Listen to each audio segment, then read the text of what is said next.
Hey there, my name is Glendon. Welcome to my Minecraft Forever World. Lots of people seem to be starting Forever Worlds these days. I thought it'd be interesting to start sharing my 10,000 day survival Forever World. This will not be your typical new series where we start by punching a tree.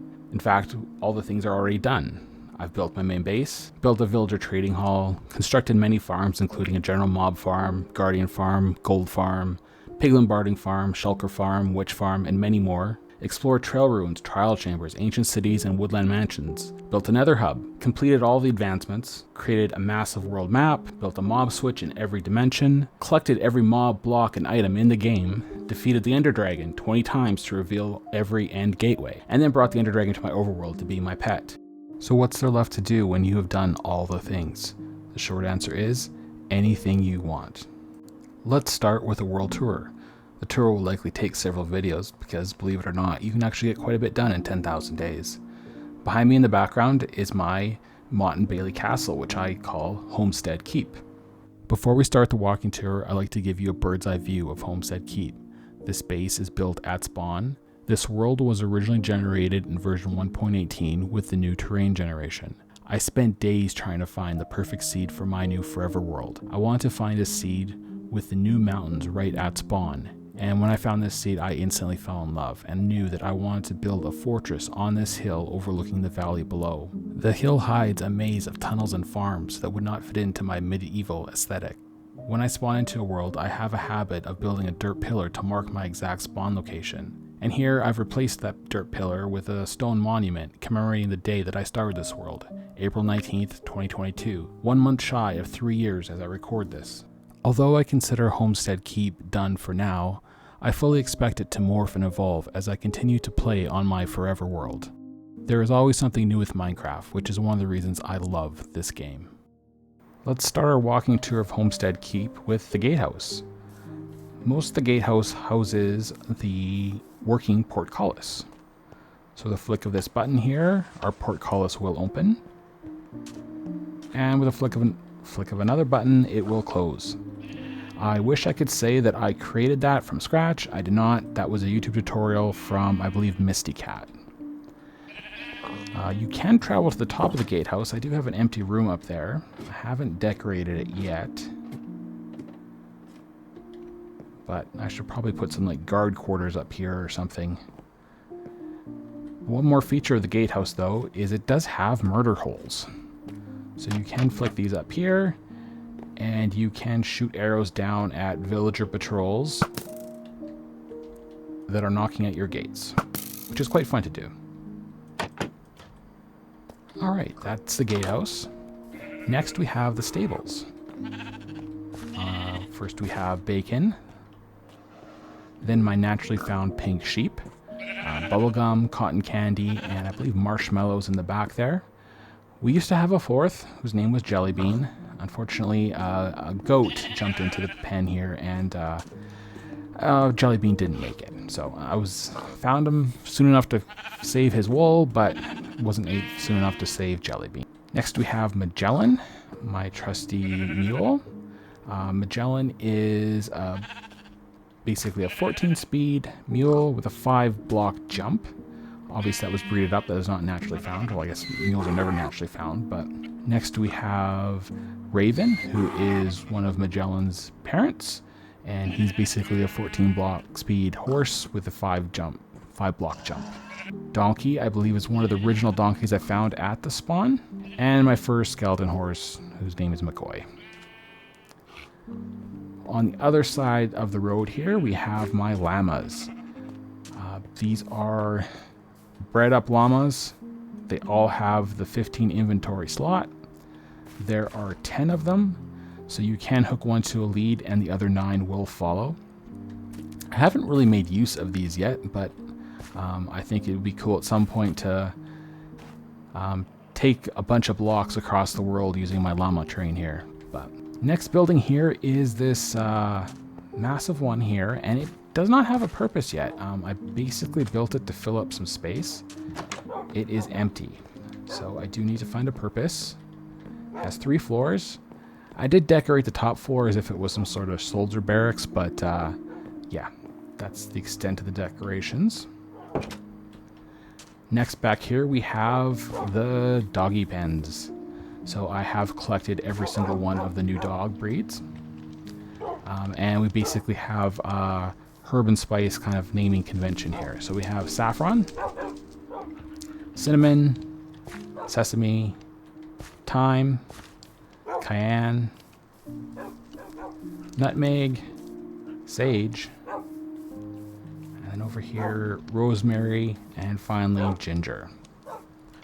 So the keep is surrounded by 4 towers. They're really just mostly decoration. I have not put anything in them. But each one does have a spectacular view. Beautiful sunset. Alright, the next building I have here is the kitchen and dining hall. So at the bottom here we have a kitchen. It really doesn't have a function, it's more just decorative, but put different food items around here. I do have the Vanilla Tweaks mini blocks mod. A little cooling cabinet for meats. We have a haunch on the fire. Some herbs, some kegs. Out the back here we have some farm animals. I used to have some cows in here, but I've upgraded them to mushrooms. I have a chicken in a crate. That's actually my chicken egg farm. So there's some hoppers down there, and there's a collection system down below. I have a small garden. Another tower, but it's identical to the last. And if we go to the top floor, is my dining hall. And this does have a purpose. It is to display my mini heads. So again, this is Vanilla Tweaks more mob heads. And I have collected every single one. Anytime there's a set of stuff to be collected, I am obsessed with collecting every single one.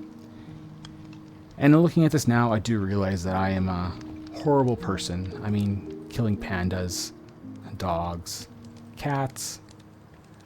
I built this whole building just to display all the mob heads. And we got basically the surplus heads on the side here.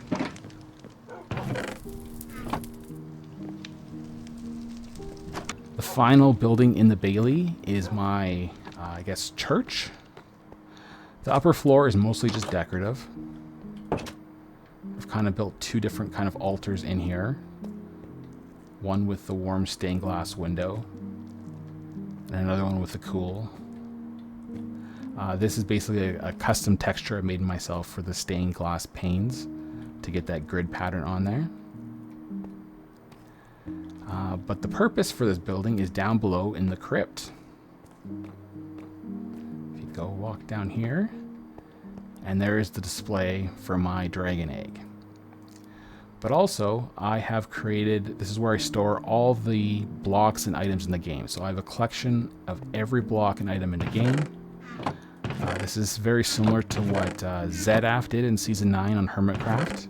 I'm a big Hermitcraft fan, so I will reference them a lot. But yeah, so I've collected every item in the game. I won't go through every box, but... So both sides. And I took it a step further than ZAF did. He only collected like 1 enchanted book, because they all have the same Minecraft name of enchanted book. But I collected every single book. So basically, Bane of Anthropods 1 through 5, and then every single enchantment. So I didn't worry about books with multiple enchantments. I just collected 1 book with 1 single enchantment on it, and I have every enchantment with every level. And including the new mace ones, so. Also, I took a step further with the potions. Again, all potions have the same Minecraft name, but I went ahead and collected every one with every modification to it.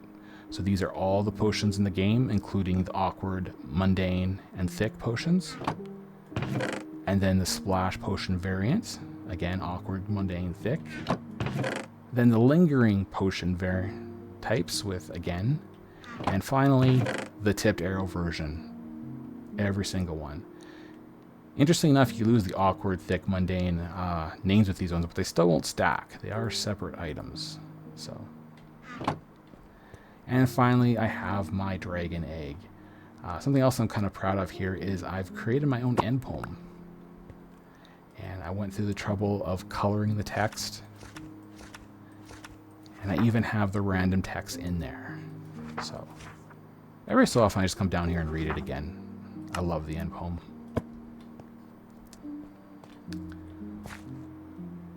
Alright, so my original starter base was somewhere over there. It kind of disappeared. Basically, this base morphed around it, and it was eventually filled in. It was basically just a hobbit hole on the top of this kind of big hill. But basically, yeah, the keep took it over. And there's not much to see around the different sides of the keep. They're kind of all identical. But this is the front door. Tap the block once. Door opens up. And we will close it. I don't remember which tutorial I watched to create that, but basically it's kind of a block wide 3x3 piston door. So inside the keep is my storage system, and it's multi-storied. I don't have an automatic storage system. Everything's manual. So I manually sort things. Things that I have a lot of that wouldn't fit in one chest, like this stone. I have a lot more stone than this. I do have a bulk storage system down below. But yeah, so the main floor here is mostly kind of stone and naturally found blocks. I do have all my cats as well. So Tigger is my childhood cat. Here we have Palette, basically because the different colors on her face. Second floor is soils, trees, plants, snow, and some odds and ends, prismarine glass. Then we have James. He's a tuxedo cat, so like James Bond. And this we have Patches. Patches was one of my cousin's cats. She had a calico cat named that, so real life reference there.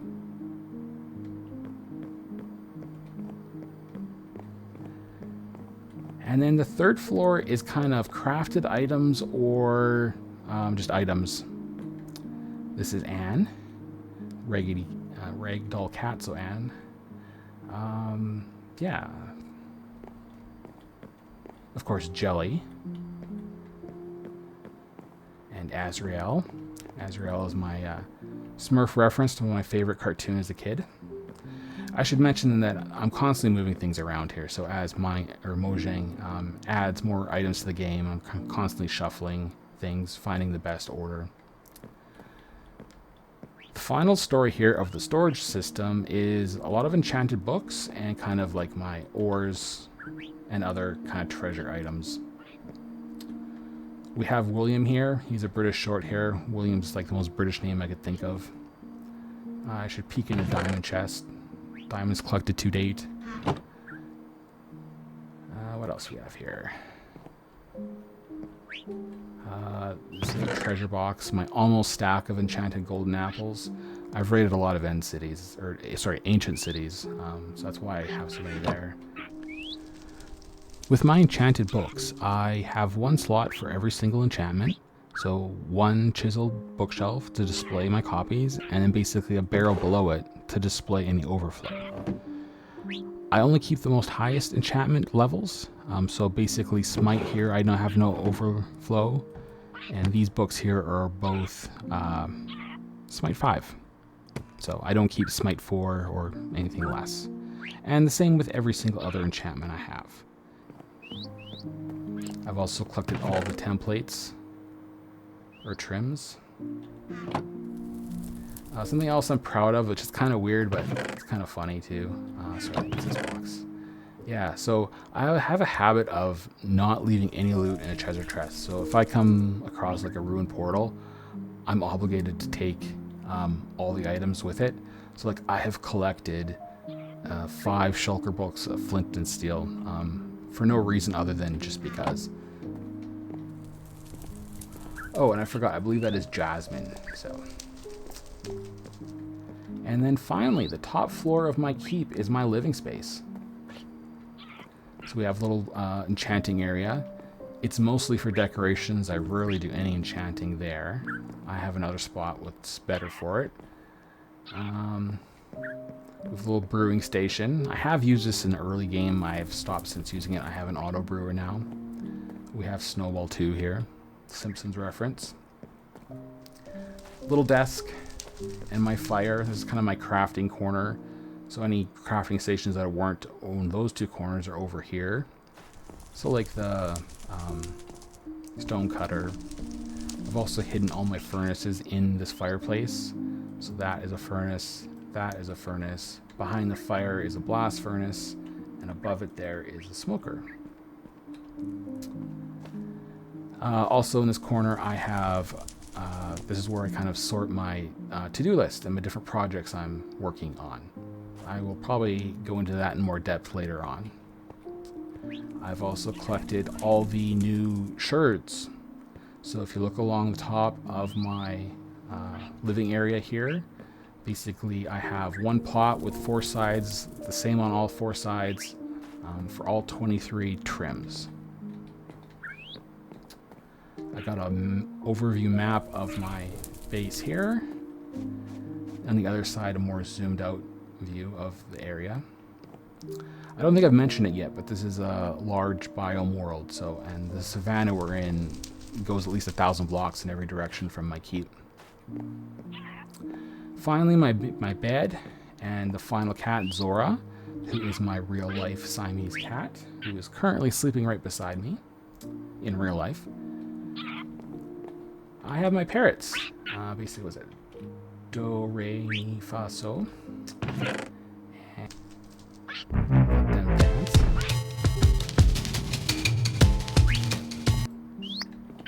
So great views from up here. Basically, these open spaces here, I often fly in with my elytra. That's why there's like big windows. Otherwise, we got great views. This is north, and yeah. This west view shows, you know, see my keep, or the Bailey down below.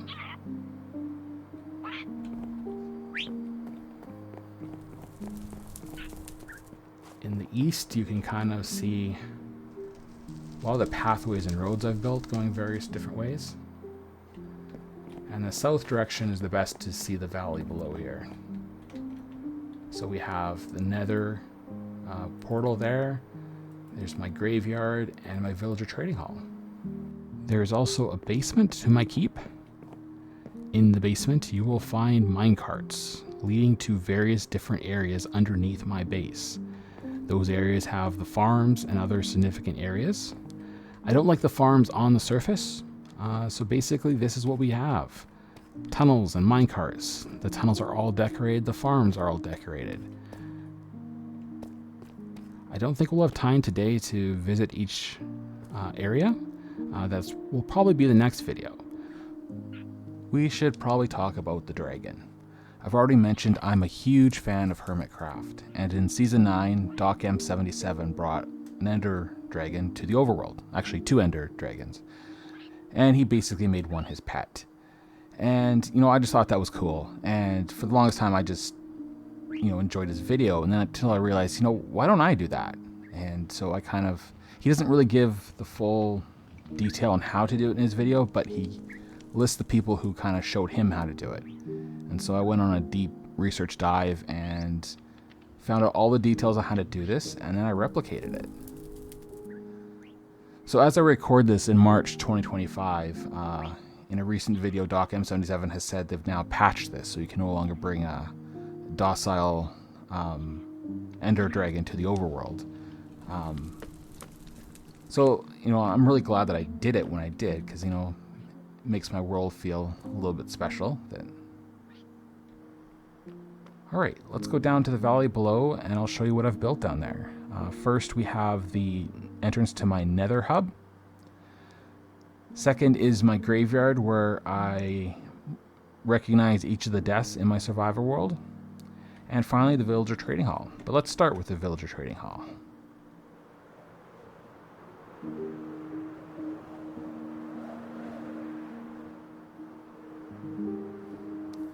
Alright, first we'll notice the entrance here. I got 2 iron golems here set up on leads to keep out the zombie raids. And I got two more golems on the other side there. There are 6 huts overall in the trading hall. These 3 are generally villagers I buy things from. These 3 are villagers where I normally sell things to. Let's start with the biggest hut, which is the farmer villager hut. Each hut is basically decorated on theme, so I got a lot of things that grow and foods. I have 18 farmer villagers in here, and that is enough to go around and trade 3 stacks of melons and 3 stacks of pumpkins, and basically turn that into 6 stacks of emeralds. My villager trading hall is my main way of getting experience and repairing my tools. This hut here is my, what are you guys again? What do we call it? Shepherd villagers. And I actually use these guys a lot, actually more than the farmer villagers. So I trade these guys wool, and there's 4 different colors of wool. And I have cured these guys multiple times in order to turn 1 block of wool into 1 emerald. So I can take 1 stack of each of the 4 colors and basically trade all these guys and turn it into 4 stacks of emeralds. So you can't do the multi-cure anymore. So these guys can't be replaced, and I am in constant fear of punching one of them accidentally and losing my price here. So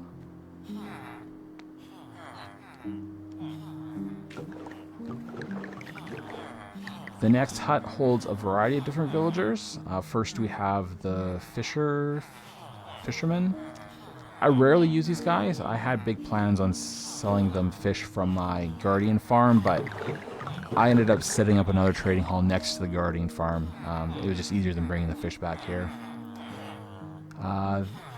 Then I have the butchers. I had big plans to trade them kelp blocks and sweet berries, but I didn't find those trades that useful. You didn't get as much experience from them as, say, the shepherds or the farmers. I do use these guys to trade raw meats too, just to get rid of them. That's about it. I do use the clerics a lot, so they are my main source of redstone and glowstone. I've also used them to trade some more rotten flesh too. However, I did learn that 4 of them is not enough. So this is the one hut that actually has a basement, and I got 12 more clerics down here. So it's enough clerics that I can get a stack of redstone from in 1 round. Sorry, a stack of redstone blocks I can get. So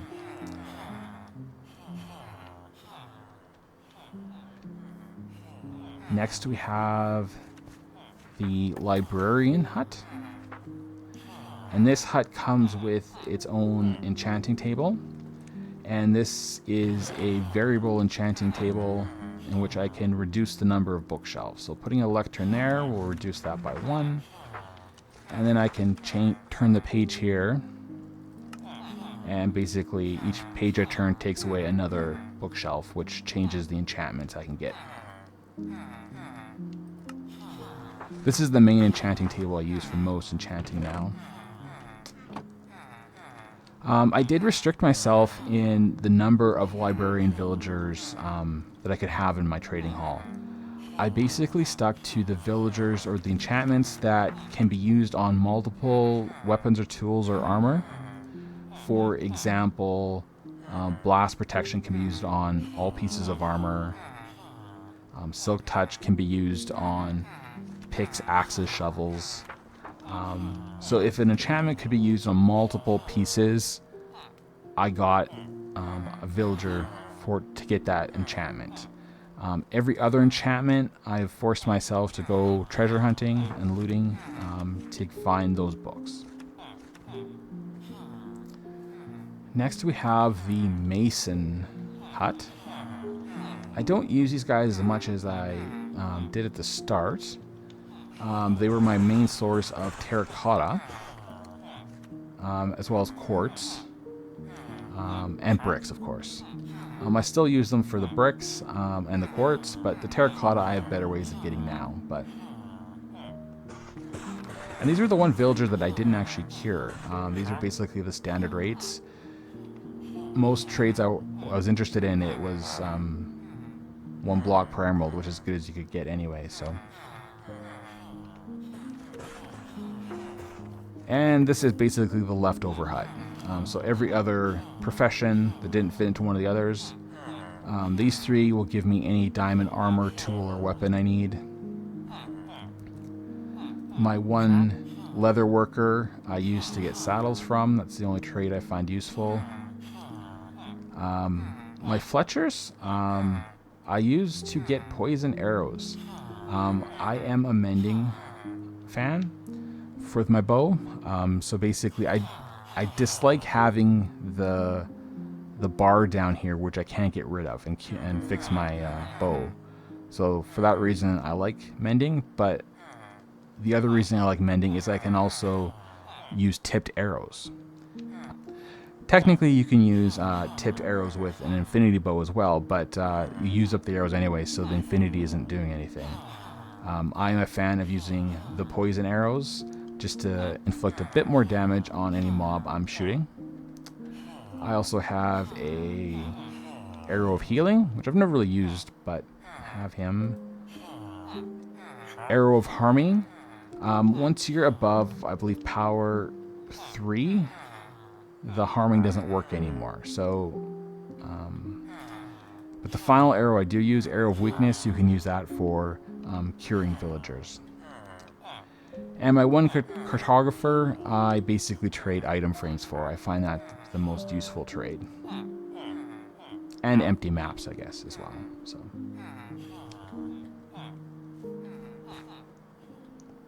Alright, that is the villager trading hall. There is a bit of a secret with the well, but that links up to the tunnels under my base, so I think I will save that for a future video. Alright, next is the entrance to the Nether Hub. However, before I explain that, I should probably explain this. So most of you will know that a path block does not normally have a slab. This is something special that I have created for my own world. And I think it's the only block that I've actually added to the game. Technically, this is a petrified oak slab, which you can't normally get in survival, but you can get in creative. So basically, I've given myself a recipe to create petrified oak slabs, and I've just retextured them to path blocks. And if I could add 1 block to the game, or 1 slab to the game, it would be a slab path block. And the reason being, paths should be by definition walkable. I think you should actually get a small speed boost for walking on a path. And and there should be a method to be able to get up a block without jumping. And that's why I created these. And coincidentally, if I didn't have this, I'd probably be using oak slabs here anyway, because it's the closest color to a path block. So even if the texture does break, the oak slabs look just fine there. So anyway, just something I'd explain that, because you may have noticed that. On to the entrance to the Nether Hub. So I don't have a lot of lore, or extensive lore to my world, but I have a lot of ideas or concepts of lore. And one of the things I wanted with my Nether Hub is I wanted it to feel like one gigantic Nether fortress. Hence all the Nether brick. Uh-oh, it's raining. Great timing. So I've created these little towers, or shrines, I like to call them, to house the Nether portals. So basically you have the candles and whatnot as if this was some sort of altar. I've created a custom banner to decorate it. And yeah, so I'm not going to go into the nether portal. That will be a future video. Each of my entrances kind of have a landing area up here. So you can fly in with your elytra and then go down. Another feature of these towers is I've decorated the outside of them as if the biome from the nether is sneaking through into the overworld. So obviously this one connects to a nether waste biome. But yeah, so just wanted to explain that. Again, that will be a future video where we go into the nether hub. I've at this point connected, I think it's 11 different outposts into the overworld. The furthest one out is about 27,000 blocks, and I have about just under 10 kilometers of nether tunnels connecting everything. So, but yeah, just that will be a future video. Alright, it's nighttime and raining. I think it's a perfect time to check out the graveyard. So the graveyard marks every death in my survivor world, and there have been 9 to date. In the center of the graveyard is this mausoleum, and it's mostly for decoration. I have a few pots in here, a double chest to look like a coffin. So I believe there is markers for 50 some graves. These are just the spots reserved. The completed graves here are back here in the back row. I wish I started this on day 1 of my world, but I did not. I only come up with the idea about 5,000 or 6,000 days in.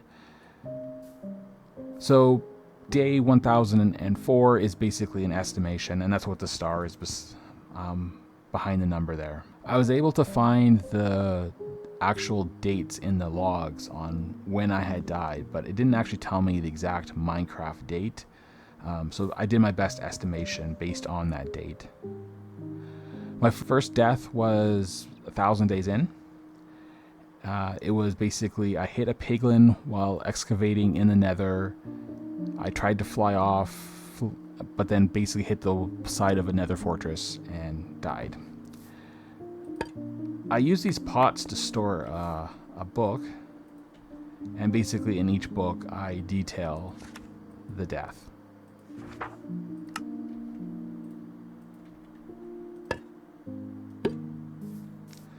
Death 2, slain by a wither skeleton.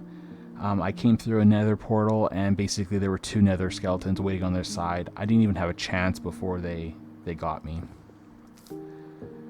Death 3, again, I was just finished raiding a piglin bastion, and I had to fly up into the nether roof to get to my portal, and basically hit the roof, and lost some shulker boxes full of loot on that one. They fell into some lava. Death 4, basically threw an ender pearl and got disoriented. Was not able to get out of the wall. Death 5 is the most embarrassing one. In creating my mob museum, I basically got stuck in the cage with the slimes, and the slimes got me. Death 6 is same as 4, basically threw an ender pearl, glitched into a wall, wasn't able to get out. Death 7, I basically tried to jump off a cliff into some water, but I misjudged and hit land instead. Death 8 was a stupid decision. I was flying by a mansion and noticed it had caught a woodland mansion, and noticed that it caught fire, and decided to try and put out the fire even though I knew I had not cleared the woodland mansion, and basically I fell through the roof and a vindicator got me. Death 9, I was trying to set up a skeleton spawner farm, and basically one of the skeletons got me. Those are the 9 deaths to date in my world. And last death was just after day 7,000. I'm on day 10,186. So this is definitely the longest stretch I've gone without dying. Probably a death is due, but...